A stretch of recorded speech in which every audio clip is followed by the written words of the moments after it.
السلام علیکم ورحمۃ اللہ وبرکاتہ نحمدہ ونصلی ونسلم علی رسولہ النبی الکریم اما بعد فاعوذ باللہ السمیع العلیم من الشیطان الرجیم بسم اللہ الرحمن الرحیم الدرس الرابع چوتھا سبق۔ پہلے ہم الحمدللہ اسم اشارہ کے بارے میں پڑھ چکے ہیں، جو اسم اشارہ مذکر کے لیے استعمال ہوتا تھا یا مؤنث کے لیے استعمال ہوتے تھے، وہ ہم بنیادی الفاظ جو ہیں وہ پڑھ چکے ہیں جو اسم اشارہ کے لیے کثرت سے استعمال ہونے والے تھے۔ ھذا اور ذالکا، ذاکا، یہ تینوں جو ہیں مذکر کے لیے استعمال ہوتے ہیں، اسم اشارہ مذکر کے لیے استعمال ہوتے ہیں، اور ھذہ، تلکا، یہ دو مؤنث کے لیے استعمال ہوتے ہیں۔ ھذا، ذالکا، ذاکا۔ ھذا اسم اشارہ واحد مذکر قریب کے لیے استعمال ہوتا ہے۔ ذاکا، ذالکا، یہ اسم اشارہ واحد مذکر بعید کے لیے استعمال ہوتا ہے۔ اسی طرح ھذہ، یہ بھی اسم اشارہ ہے، یہ مؤنث کے لیے استعمال ہوتا ہے، اور اسم اشارہ واحد مؤنث قریب کے لیے استعمال اگر کوئی اسم اشارہ کرنا ہو تو ھذہ استعمال کریں گے۔ اس طرح اگر واحد مؤنث کی طرف اشارہ کرنا ہو جو وہ دور ہو تو اس کے لیے تل کا استعمال کریں گے، جیسا کہ ہم پہلے پڑھ چکے ہیں۔ آج ہم پڑھتے ہیں ضمائر کے بارے میں، ضمائر کے بارے میں، اسماء ضمائر۔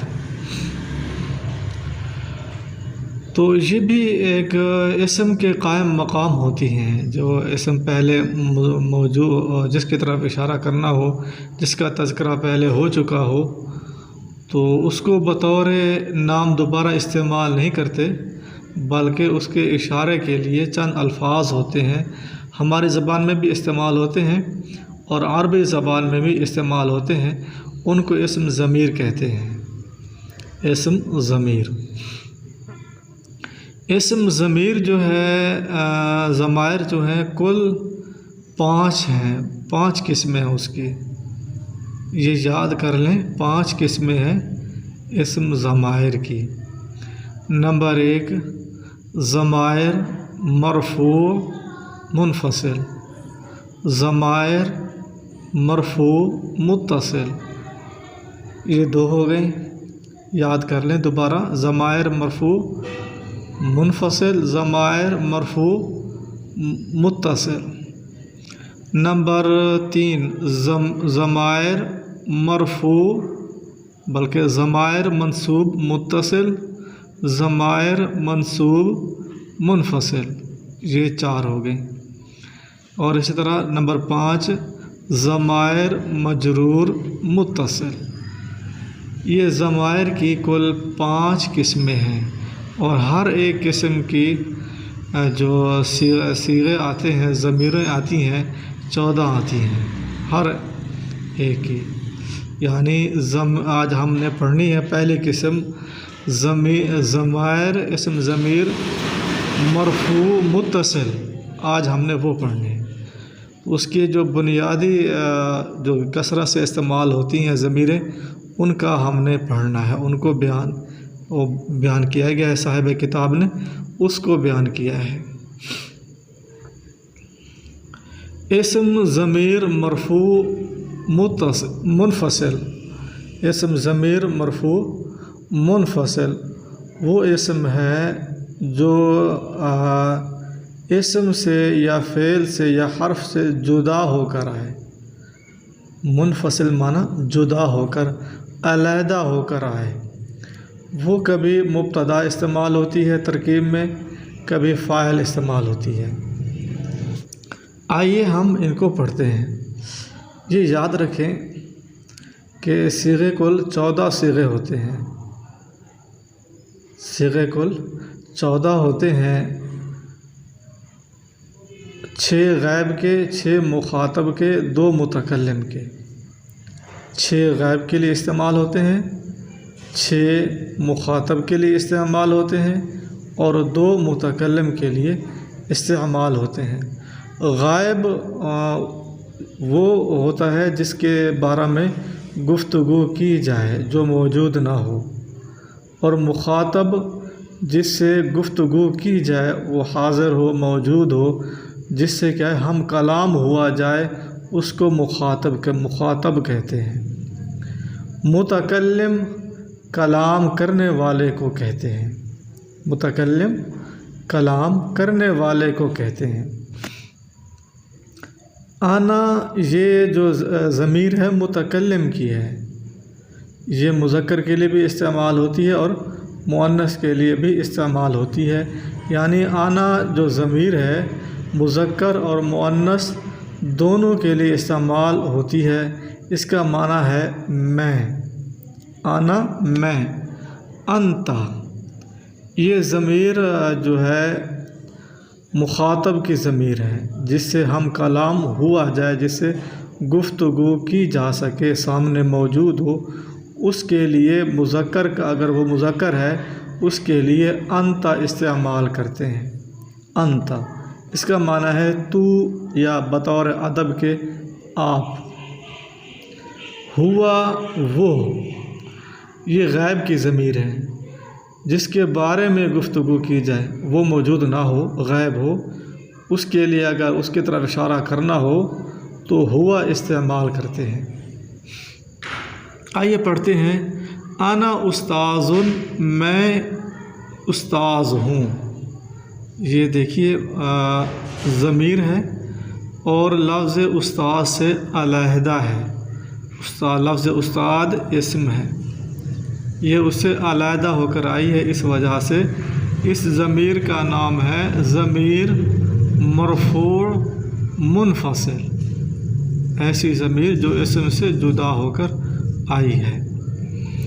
تو یہ ترکیب میں بن رہی ہے انا مبتدا استاذ خبر، میں ایک استاذ ہوں۔ انت تلمیذ، تو ایک شاگرد ہے۔ انت اس کی علامت یہ بھی ہے کہ اوپر اگر تا کے اوپر زبر ہو تو مذکر کے لیے استعمال ہوگا، اگر تا کے نیچے زیر ہو، انتی ہو، تو یہ مؤنث کے لیے بن جائے گی۔ انت تلمیذ، تو ایک شاگرد ہے۔ ہوا تلمیذ، وہ ایک شاگرد ہے۔ اب یہ انا ضمیر متکلم کی ہے، انت مخاطب کی ہے، تو ایک یعنی جو سامنے موجود ہو، ہوا یہ غائب کی ضمیر ہے، ہوا غائب کی ضمیر ہے جس کے بارے میں گفتگو کی جا رہی ہو، وہ ایک شاگرد ہے۔ من انت یا خالدو، تو کون ہے یا خالدو اے خالد۔ یا خالدو دال کے اوپر جو ہے ہم نے پیش پڑھنی ہے اور ایک پیش پڑھنی ہے، یعنی تنوین نہیں پڑھنی۔ یا خالدو یہ یاد رکھیں، جب لفظ یا کے آگے جو اسم آ رہا ہے اگر وہ اکیلا ہے تو اس کے آخر میں ہم پیش لگائیں گے، اس کو مرفوع پڑھیں گے۔ اگر وہ آگے والا اسم جو ہے 2 ہیں تو پھر ہم اس پر زبر لگائیں گے۔ اس کی مثال آپ یوں سمجھیں، یا خالدو، اور اسی طرح یا عبد اللہ، یا عبد اللہ، یا عبد اللہ، ٹھیک ہے۔ دال کے اوپر عبد الگ لفظ ہے، لفظ اللہ الگ لفظ ہے، دال کے اوپر زبر لگائیں گے کیونکہ 2 اسم ہیں۔ اسی طرح یا رسول اللہ، یا رسول اللہ، اب یا عبداللہ یا رسول اللہ یہ نہیں کہہ سکتے، اس طرح عبارت غلط ہو جائے گی۔ یا عبد اللہ یا رسول اللہ، یہاں پر ایک اسم ہے، اس وجہ سے یا خالدو کہیں گے۔ من انت یا خالدو، آپ کون ہیں اے خالد۔ انا تلمیذ، میں شاگرد ہوں۔ من انا میں کون ہوں، انت استاذ آپ استاذ ہیں، انا یہ ضمیر متکلم کی ہے، انت ضمیر مخاطب کی ہے۔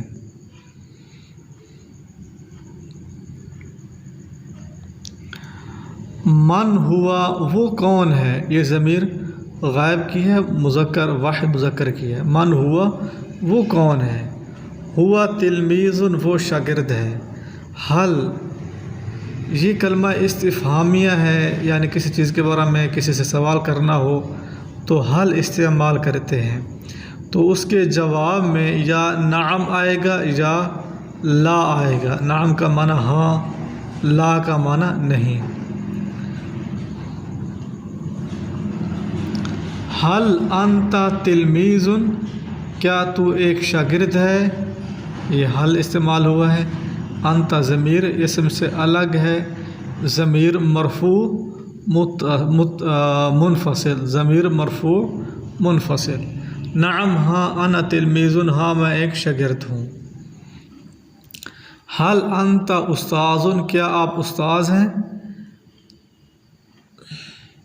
لا نہیں، بل انا تلمیذ بلکہ میں ایک شاگرد ہوں۔ جیسے کہ آپ کو پہلے بتلایا ہے، یہاں پر حل استعمال ہوا ہے، اس کے جواب میں نعم بھی ہے، لا بھی ہے، نعم بھی ہے، نعم بھی ہے، ٹھیک ہے۔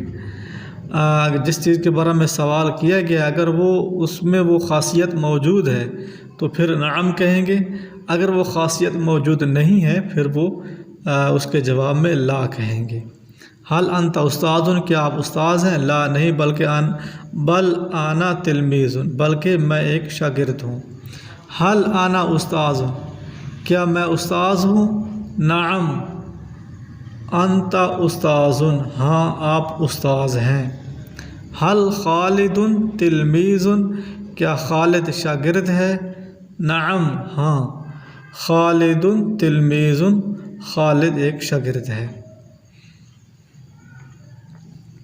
پہلے ہم ضمیر پڑھ چکے ہیں مذکر کے لیے، یہ ضمیریں ہیں مؤنث کے لیے۔ آنا ضمیر مذکر کے لیے بھی استعمال ہوتی ہے اور مؤنث کے لیے بھی استعمال ہوتی ہے، جیسا کہ ہم اوپر یہ پڑھ چکے ہیں۔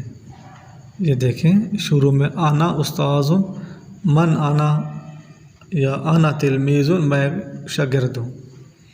اسی طرح آنا جو ہے ضمیر مؤنث کے لیے بھی استعمال ہوتی ہے۔ انتی یہ مخاطب کی ضمیر ہے، مؤنث کی ضمیر ہے۔ اس کی علامت اب یوں سمجھ لیں تاکہ نیچے زیر ہے، ایک پہچان یہ بھی ہے۔ ہیا یہ ضمیر ہے اور غائب کی ضمیر اور مؤنث کی ہے، یعنی یہ تینوں ضمیریں مؤنث کی ہیں۔ انا استاذۃ میں ایک استانی ہوں۔ انتی تلمیذۃ آپ شاگردہ ہیں۔ ہیا تلمیذۃ وہ شاگردہ ہے، ٹھیک کہنا ہے۔ من انتی آپ کون ہیں اے فاطمہ، انا تلمیذۃ میں شاگردہ ہوں۔ من انا میں کون ہوں، انتی استاذۃ آپ استانی ہیں۔ انتی یہ ضمیر مؤنث کی ہے۔ من ہیا وہ کون ہے، ہوا نہیں ہے بلکہ ہیا ہے، ہیا مؤنث کی ضمیر ہے۔ من ہیا وہ کون ہے، ہیا زینبو وہ زینب ہے۔ زینبو کہنا، زینبن نہیں کہنا، یعنی تنوین نہیں پڑھنی آخر میں۔ حل انتی تلمیذۃ کیا آپ شاگردہ ہیں، نعم ہاں، انا تلمیذۃ میں شاگردہ ہوں۔ حل انتی استاذۃ کیا آپ استانی ہیں، لا نہیں، بلکہ بل انا تلمیذۃ میں ایک شاگردہ ہوں۔